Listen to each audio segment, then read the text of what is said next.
अभी तक हमने ऑडिट जो किए हैं, उनके किए हैं जो कि लोकल वेबसाइट्स थी। मैं चाहता हूँ कि मैं आपको एक इंटरनेशनल वेबसाइट का भी ऑडिट करके दूँ, जहाँ पर एसईओ की अवेयरनेस बहुत ज़्यादा है। और मेरा ख़्याल से अमेज़न का नाम तो आपने सुना ही होगा। अमेज़न जैसी बड़ी वेबसाइट का अगर हम ऑडिट करें तो देखते हैं कि उन्होंने कितनी एसईओ को फ़ोकस किया और वो कैसे एसईओ को लेके चल रहे हैं। तो आइए देखते हैं। amazon.com मैंने वेबसाइट ओपन की और टाइम बचाने के लिए मैंने इसको पहले से ही जो है ना एसईओ क्वेरी का एक मैंने ओवरव्यू ओपन किया, तो आप देख सकते हैं कि ऊपर अमेज़न का यूआरएल चल रहा है।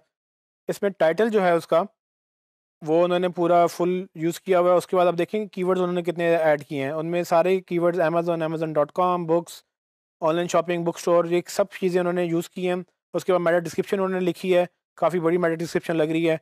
लास्ट टाइम गूगल ने इसकी कैश डेट जो है 18 को क्रॉल किया है। फेसबुक के 4.6 मिलियन उनके यूआरएल्स हैं। और गूगल प्लस में उन्होंने कभी कोई काम नहीं किया मेरे ख्याल से। तो पिंटरेस्ट में 25,000 यूआरएल इंडेक्स्ड हैं और लिंक्डइन पे कोई यूआरएल नहीं है। इस तरह से बाकी स्टैट्स भी आपको नज़र आ रहे हैं। इसमें एज जो है तकरीबन 1998 में ये डोमेन रजिस्टर हुई थी। तकरीबन इसको अब आप इमेजिन कर लें कि 2018 में अगर आप देखेंगे तो उसको जो है 20 साल इसको भी हो गए हैं जब से ये बिज़नेस चल रहा है। सो इंडेक्स गूगल में इसके तकरीबन 163 मिलियन यूआरएल इंडेक्स हैं। आप इमेजिन करें इस वेबसाइट का स्केल कितना बड़ा है कि इसमें 163 मिलियन यूआरएल जो हैं गूगल में इसके इंडेक्स्ड हैं। अगर आपको यकीन नहीं है तो हम इसको क्लिक करके देखेंगे कि क्या ये सही बता रहा है कि नहीं। जैसे ही मैंने देखा, आप देखेंगे वो साइट ऑपरेटर का कॉलन लगा। साइट ऑपरेटर साइट कॉलन जो है वो उसने लगा के amazon.com के यूआरएल निकाले हैं, तो तकरीबन 163 मिलियन यूआरएल्स हैं जो कि सारे अमेज़न के हैं। इतनी बड़ी वेबसाइट की एसईओ कैसी होती होगी? कितने लोग इसके इसके ऊपर एसईओ करते होंगे? ये एक एक क्वेश्चन मार्क है मेरे लिए भी। लेकिन अगर आप देखेंगे कि ये 163 मिलियन गूगल में हैं, जबकि बिंग में इसके 888 मिलियन है। अब आई डोंट नो बिंग के बाद इतने ज़्यादा यूआरएल कैसे आए इसके। तो अब सच क्या है ये देखना ज़रूरी है, क्योंकि बिंग में भी साइट ऑपरेटर जो है हमने कॉलन लगाया है, साइट कॉलन उसकी कमांड लगाई है साइट ऑपरेटर की। उसमें साइट कॉलन www.amazon.com के यूआरएल देखें तो बिंग में 888 मिलियन यूआरएल आ रहे हैं। अब आप ये सोचेंगे कि इतना फ़र्क कैसे आ सकता है? गूगल में तकरीबन 163 मिलियन और बिंग में 888 मिलियन। माइट पॉसिबल कि बिंग में बहुत सारे यूआरएल्स जो हैं वो डुप्लीकेट हो सकते हैं, या हो सकता है कि इन्होंने डुप्लीकेट यूआरएल सिर्फ गूगल से रिमूव किए हैं, बिंग में इन्होंने नहीं किए या कर नहीं सके। आई डोंट नो, लेकिन ये बहुत बड़ी डिस्क्रिपेंसी है जो कि अमेज़न को भी देखनी चाहिए। एनीवेज़ उसकी आप अगर आगे स्क्रॉल करके देखें तो उसकी होम पेज पे 996 वर्ड्स का उसने कंटेंट लिखा है, जिसमें सबसे ज़्यादा जो यूज़ होने वाला वर्ड वो अमेज़न खुद है। उसके बाद एंड डी लैंड्स तकरीबन ये जो है वर्ड 2 वर्ड में आ रहा है। एंड्स इन जो है तकरीबन 14 दफ़ा रिपीट हो रहा है। उसके बाद आप देखेंगे 3 वर्ड में एंड्स इन 19 आवर्स। इंटरेस्टिंग कि कौन से कीवर्ड जो हैं वो उनके होम पेज पे चल रहे हैं। लेकिन चूंकि ई कॉमर्स वेबसाइट है, ये रोज़ाना अपनी आलमोस्ट ये चेंज करते हैं, क्योंकि इनकी जो ऑफर्स हैं वो चेंज होती रहती हैं। होम पेज को अगर मैं ब्राउज़ करूँ तो उसमें सारी प्रोडक्ट्स आ रही हैं, कंटेंट बिल्कुल नहीं है। और जो कंटेंट मुझे नज़र आ रहा है वो बेसिकली प्रोडक्ट के टाइटल्स हैं और जाके उसके नीचे फुटर में कंटेंट आ रहा है। सो मुझे वैसे विजिबल कंटेंट नज़र नहीं आ रहा। एनीवेज इसका मैं सोर्स कोड ओपन करता हूँ, देखता हूँ कि सोर्स कोड में क्या है। और जब तक ये सोर्स कोड ओपन हो रहा है तब तक मैं डायग्नोसिस इसका एसक्यू क्वेक में देख लेता हूँ। इसका यूआरएल ठीक है, कैनोनिकल टैग इन्होंने डाला हुआ है जो कि ठीक है। टाइटल इनका 83 कैरेक्टर्स है जो कि बड़ा है। हमें 65 कैरेक्टर्स तक मैक्सिमम जाना होता है। जहाँ तक 10 to 70 कैरेक्टर्स की लिमिट है, लेकिन 65 में देखना ये पड़ता है कि जहाँ भी जाके कटना शुरू ना हो जाए। तो अगर ये कट रहा है तो आपको ये डिलीट करना पड़ता है। तो आई गेस कि ये मोर वाला बटन ये टैग कर सकता था। डीवीडी भी कट सकते हैं क्योंकि इतना इंपॉर्टेंट नहीं है। amazon.com अगर ये प्रॉपरली इसको ऑप्टिमाइज़ करना चाहे तो ये इसको 70 से नीचे लिमिट में लेके आ सकता है, जो कि गलत चीज़ है। सो आप इमेजिन करें कि अमेज़न जैसी वेबसाइट पे भी एसईओ की ज़रूरत है। मेटा डिस्क्रिप्शन की बात करें तो 304 वर्ड जो कैरेक्टर्स का मेटा डिस्क्रिप्शन लिखा है, जो कि मिनिमम जो है 160 170 कैरेक्टर्स तक चाहिए होता है और मैक्सिमम 300 तक जा सकते हैं, क्योंकि 160 तक गूगल लाजमी दिखाएगा। 160 से ऊपर अगर वो उसका दिल करेगा तो कभी कभी वो शो करता है। तो 160 मिनिमम में रिक्वायरमेंट है और 300 मैक्सिमम रिक्वायरमेंट है। ये 304 उन्होंने ऐड किए हैं, तो ये थोड़ा सा ऑप्टिमाइज़ करके ये अपना ये 4 लेटर कम कर सकते हैं। कीवर्ड जो कि गूगल नहीं मॉनिटर करता है, इन्होंने 439 कैरेक्टर्स यानी कि अपना डिस्क्रिप्शन से भी ज़्यादा उन्होंने कीवर्ड्स डाले हैं, जो कि 41 वर्ड्स बनते हैं। तो वो आप देखें उन्होंने फुल टाइम यूज़ किया है इसको। तो इसका मतलब ये है कि आप भी यूज़ कर सकते हैं, आपको भी मसला नहीं होगा। हेडिंग्स में उन्होंने कोई H1 यूज़ नहीं किया, जो कि गलत बात है। अगर उनको H1 कर लें यूज़ तो उसमें प्रॉपर्ली कीवर्ड को ऐड कर सकते हैं। H2 उन्होंने 11 बार यूज़ किया है। H3 H4 नहीं यूज़ किया। H5 एक दफ़ा यूज़ किया है, जो कि फ़ाइन। H1 ना होना एक मसला है, H1 होना अच्छी बात होती है एसईओ के लिए। तो अगर आप पेज वन नहीं है आपकी वेबसाइट में या किसी की वेबसाइट में, तो आप उनसे रिकमेंड करें कि वो डालें।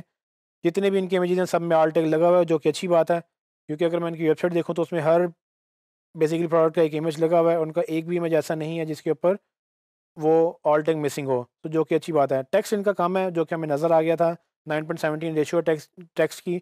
तो अगर हमें टेक्स्ट इसका बेहतर करना है, एसईओ बेहतर करनी है, तो हमें टेक्स्ट बढ़ाना पड़ेगा। फ्रेम्स नहीं है जो कि ठीक है, फ्लैश भी नहीं है, माइक्रो फॉर्मेट नहीं है, हालांकि होने चाहिए थे। इनकी सारी प्रोडक्ट्स हैं, प्रोडक्ट्स का स्कीमा लगा सकते हैं, आई डोंट नो क्यों नहीं लगाया। Schema dot O R G भी नहीं है, ओपन ग्राफ भी नहीं है, तो ये इन्होंने रिच स्निपेट पे बिल्कुल फोकस नहीं किया।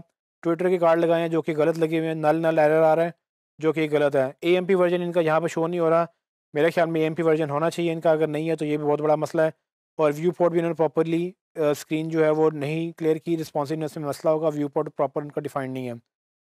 आगे चल के देखते हैं, रिपोर्ट सोर्स फाइल इन्होंने ऐड की हुई है, मैं इंटरेस्टिंगली देखना चाहूँगा कि इनकी रिपोर्ट्स में क्या है। आप देखेंगे कि इन्होंने किस किस को डिसअलाउ किया हुआ है, इतनी ज़्यादा कमांड्स हैं रिपोर्ट्स में इनकी कि गूगल बोर्ड को कुछ डिसअलाउ कर रहे हैं, बाकी चीज़ें अलाउ कर रहे हैं।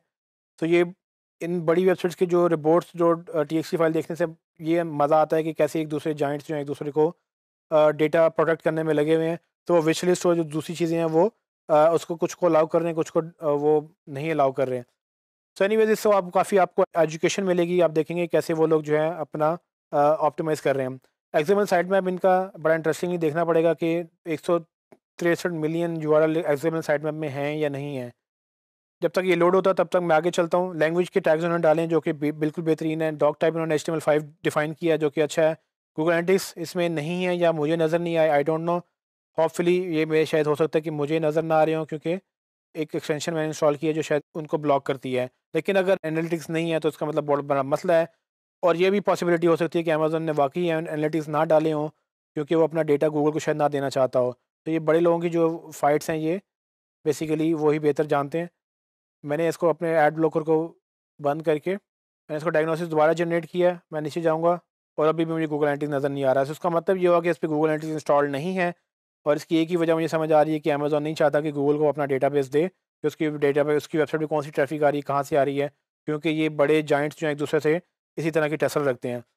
सो एनीवेज जैसे कि आपने देखा कि मैंने रिपोर्ट शॉट फाइल खोली है, उसके बाद मैंने बाकी चीज़ें भी देखी हैं इसकी, हमें समझ आ गई कि ये क्या कर रहे हैं क्या नहीं कर रहे हैं। अगर आपने भी कोई वेबसाइट ऑप्टिमाइज़ करनी है तो आप भी इन चीज़ों को देख सकते हैं। डेंसिटी में अगर मैं दोबारा डिटेल में जाना चाहूँ तो इसके मैं देखूँगा कि फॉरवर्ड ऐसे कौन से वर्ड्स हैं जो ऑप्टिमाइज़ हुए हैं। सो एंड्स इन 19 आवर्स इनकी ये वर्ड दोबारा चल रहा है। बेसिकली ये कोई डील चल रही होगी उनकी, इसमें कोई प्रॉपर कीवर्ड नहीं ऑप्टिमाइज़ हुआ हुआ 4 लेटर में, 4 वर्ड जो है फ्रेज़ में। तो 3 वर्ड भी वही है, 2 वर्ड भी वही, आई गेस कि ये इसमें उनका उनका फ़ोकस नहीं है एसईओ। वैसे भी अमेज़न इतना बड़ा है कि उसको मेरे ख़्याल से कोई टेंशन नहीं होगी। लेकिन एक जल्दी से मैं एक प्रोडक्ट जो है उसको मैं कोशिश करता हूँ कि ये मैंने एक प्रोडक्ट ओपन किया है, आप देख सकते हैं इसमें वो ब्रेड क्रम्ब लगे हुए हैं। इसको मैं एसईओ क्विक में जाके देखूँगा कि क्या डेटा आ रहा है। टाइटल भी ठीक है, मेटा कीवर्ड्स भी डाले हुए हैं, डिस्क्रिप्शन भी डाली हुई है। और उसके बाद डायग्नोसिस में जाते हैं, गूगल में ये इंडेक्स भी है। डायग्नोसिस में देखते हैं इसको, तो यूआरएल बहुत बड़ा है जो कि मसला है। 200 से ज़्यादा कैरेक्टर्स नहीं होने चाहिए यूआरएल के, लेकिन एक्चुअल यूआरएल इनका इतना बड़ा नहीं है। इसमें ये इनकी ट्रैकिंग बहुत ज़्यादा इन्वॉल्व है। एक्चुअल यूआरएल इनका यहाँ स्लैश तक ख़त्म हो जाता है। कैनोनिकल इनका टैग एग्जिस्ट करता है, बेसिकली ये वो यूआरएल है जो गूगल इंडेक्स करेगा। तो जो एक्चुअल यूआरएल और ये यूआरएल बेसिकली सेम ही है, तो कैनोनिकल टैग ही गूगल इंडेक्स करेगा। बेशक यहाँ पर यूआरएल अगर बड़ा भी है तो इसीलिए डाला था क्योंकि इस यूआरएल पे नीचे वाले जो कैनोनिकल टैग है और उस ऊपर वाले यूआरएल पे दोनों पे एक ही कंटेंट है। तो ये डुप्लीकेट कंटेंट कहलाता अगर ये कैनोनिकल एग्जिस्ट ना करता, क्योंकि एक्चुअल यूआरएल तो ये वाला था। उसके साथ जो बाकी हैं वो ट्रैकिंग के यूआरएल्स हैं जो अमेज़न खुद की ट्रैकिंग कर रहा है। टाइटल इनका 107 कैरेक्टर्स है जो कि गलत है, क्योंकि उनके 70 से ऊपर कैरेक्टर्स नहीं होने चाहिए। या आई गेस की ऑटोमेटेड टाइटल है जिसकी वजह से इसको ये मसला हुआ, लिखने वाले ने इसको ऑटोमेटिकली जो है वो खुद ही सेलेक्ट हो गया। जब आपके 164 मिलियन पेजेस हों तो आप हर पेज का पकड़ के एक-एक करके, आई डोंट नो कि आप किस तरह से करेंगे। ये बड़ी इंटरेस्टिंग एक डिबेट हो सकती है कि अमेज़न कैसे अपनी एसईओ करता है। लेकिन फ़िलहाल जो मुझे देखने में लग रहा है कि इसको बड़ी ज़्यादा ऑप्टिमाइज़ेशन की ज़रूरत है। डिस्क्रिप्शन उनकी 107 है, कम है, ये बढ़ सकती है, यहाँ पर प्रॉपर नाम यूज़ हो सकता है। लेकिन अभी फ़िलहाल जो मुझे नज़र आ रहा है कि उनका टाइटल है, वही उनकी डिस्क्रिप्शन है। सो असल में ये ऑटोमेटेड एसईओ आपको यहाँ से नज़र आ जाती है कि किसी ने बैठ के लिखा नहीं है, एक टाइटल डाला, वही टाइटल उन्होंने पिक करके मशीन के ज़रिए वापस उन्होंने डिस्क्रिप्शन में डाल दिया है। सो बेसिकली इसकी ऑप्टिमाइज़ेशन नहीं हुई हुई। लोग जो सर्च कर रहे हैं उसका कोई सेंस यहाँ पर डेवलप नहीं हो रही।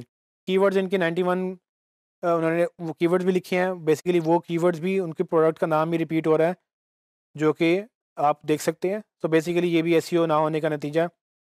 और H1 भी उनकी H1 एग्जिस्ट करती है, लेकिन H1 एक से ज़्यादा है, तकरीबन 5 H1 है, जो कि एक मसला हो सकता है। अगर आप कोशिश करें एक H1 रखें ताकि गूगल को इंडेक्स करने में मसला ना हो।